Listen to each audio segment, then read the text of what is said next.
I can't even remember the first time I ever heard this story of Jesus' journey to the cross. It seems as if I've always known it. I must have learned it, I guess, as a small child, although it's not really a story you'd pick to tell a child, necessarily. I mean, it's not a nice, gentle bedtime story. But I learned it, as perhaps many of you did, along with a number of other stories about this man, Jesus, about how he healed the hurting, how he brought the dead back to life, how he was so loved by the crowds that they followed him wherever he went, even into the wilderness where there was no food for them. And then he worked a miracle to feed the hungry. It's not an original thought, but I think it's a curious thing that the central book of our faith isn't a book of rules or even a book of prayers. It's a storybook. Our faith is built on these stories. This is how we understand who we really are. Because being Christian is a way of life. It permeates all we do. In many ways, it's a cross-shaped way of life. It means not only, like the prayer, one of the prayers in our prayer book, not only that Jesus stretched out his arms upon the whole hard wood of the cross in order to embrace the whole world, it also means that our lives are cross-shaped in the sense that we reach out to our brothers and sisters and look up to God.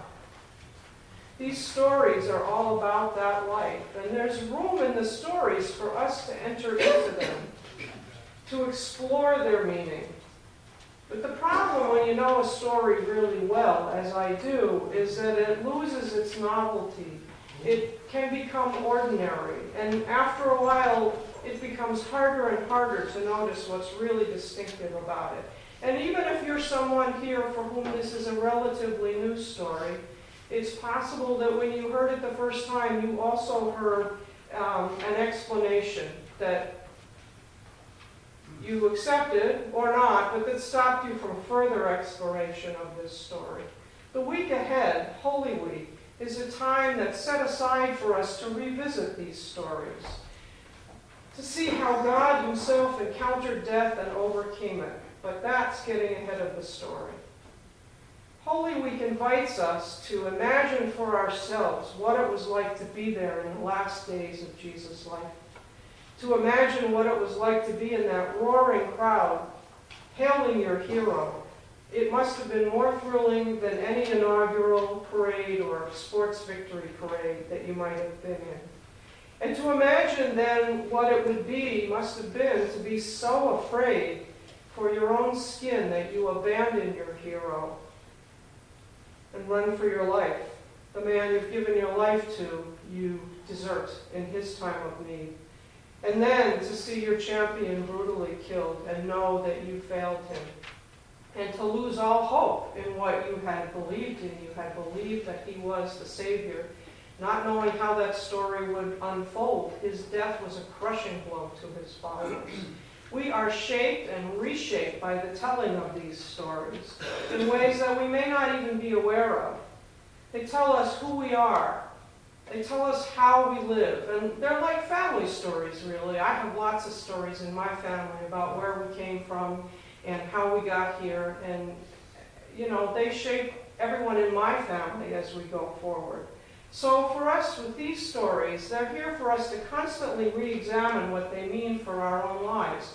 It's not that the truths they contain change, but we have to think again about how to live that out in the time and place we find ourselves.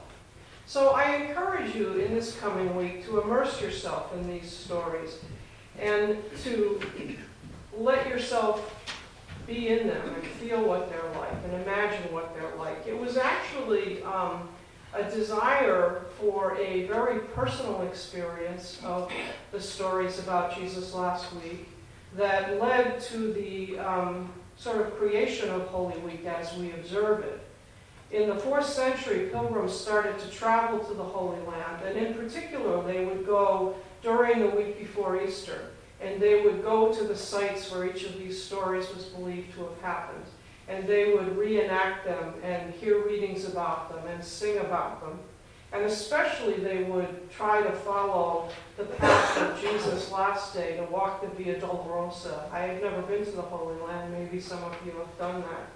But as it became more impractical to travel that way, these observations of the week were brought back to us and became our Holy Week. That walking the Via Dolorosa became what we call Stations of the Cross.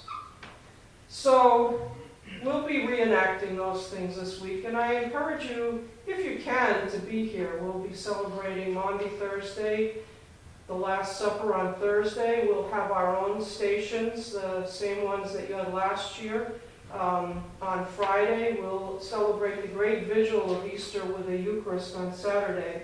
Each of those is at 7 p.m. And I know how life is, and some of you will be traveling, and some of you will have family, and other things. So I know you can't all be here, but even if you can't be here, I encourage you to take some time and spend some time with these stories during the week, to imagine them and pray with that. In Holy Week, we try to hear this story again as if for the first time. A man arrives in town to celebrate a holiday and is recognized by people who have seen him teaching and preaching, who feel drawn to him and are so thrilled to see him that they treat him like a king entering into the city. But meanwhile, there's a plot unfolding, and it's not going to turn out well. The authorities are threatened by his popularity. He's betrayed by an insider, by one of his closest friends. His other friends are so frightened they run for their lives, and he knew that was going to happen, and he told them so, and they were all sure that they would stay with him. But they don't. There's a trial. It is truly a travesty of justice. He's condemned to death and mocked by the soldiers who are guarding him. He's abandoned and put to death. Brutal and shameful death. Crucifixion was not only painful, but truly a shameful way to die in that culture. And finally, he's buried in someone else's tomb. That cry, which AC, I felt chills when AC said, my God, why have you forsaken me? This is a tragic story. And that's as far as we go today. Holy Week isn't a time to jump to the happy ending. It's a time to ponder deeply all that went before that. And I want to suggest some themes to consider in relation to this story. And I don't think this is an exhaustive list by any means of all possible themes, but these are some of the things that occurred to me as I sat with this story during the past week. First of all, there's what it tells us about God, about the very nature of God. The epistle reading, the reading from the letter to Philippi, a great hymn of the early church, tells us that he emptied himself, taking the form of a slave, humbled himself, and became obedient to the point of death, even death on a cross. I want to ask you to look not just at the brutality of the execution, but also how Jesus gave himself freely to it. He never hesitated. He never tried to get away. He told his defenders to put the swords away. Surely, he said, if I wanted out of this, my Father could stop it in a minute.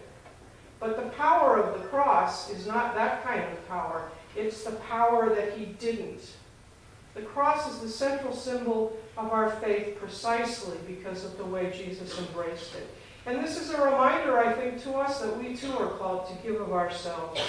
God is love, yes, but it's not a sweet, easy kind of love. It's a challenging love. Another theme to think about is Jesus' request that his disciples stay with him. That's really all he asked of them. Stay with me, he said. And they failed him. They fell asleep in the garden. They ran away when he was arrested. They denied him when they were asked about him later. And Jesus dies alone, except for the women who are watching from afar. And despite all this, he never turns his back on his friends. We don't hear bitterness, sadness maybe, but no bitterness. Our God is a God who knows human sorrow and pain intimately, who is there with us in our pain. Can we stay with him even through this week? And even more than that, where do we see the face of God among our brothers and sisters? And how do we stay with them in their times of need? Okay, one last theme. This is a story in which our heroes, our hero, all go against the popular culture. Often the gospel shows Jesus teaching people teachings that are against the popular culture, and not just apart from, not just different from, but really against. We see that the empire has no use for Jesus. We see that Jesus' own church fails him utterly.